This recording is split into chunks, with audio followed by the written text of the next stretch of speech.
বন্ধুরা, আজকে দেখাবো তোমাদের সরিষা ক্ষেত। দেখো সরিষা ক্ষেতের ফুলের ভিডিও, কত সুন্দর সরিষা ফুল। তবে মৌমাছি কিন্তু বেশি একটা দেখা যাচ্ছে না।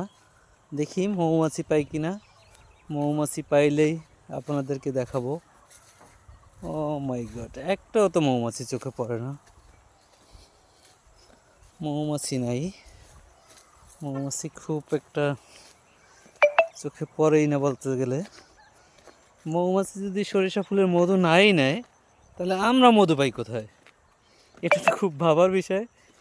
আগে তো গ্রামে, আগে যখন ছোট ছিলাম তখন দেখতাম প্রায় সরিষা খেতে সরিষা ফুলে মৌমাছি ঘোরাফেরা করে। আজকে অনেকক্ষণ ধরে হাঁটতেছি, একটা মৌমাছিও চোখে পড়তেছে না। দেখেন, একটা মৌমাছিও চোখে পড়তেছে না। কি আজব, না একটা মৌমাছিও দেখলাম না। ওকে বন্ধুরা, আজকে এই পর্যন্তই। ওকে, আল্লাহ হাফিজ।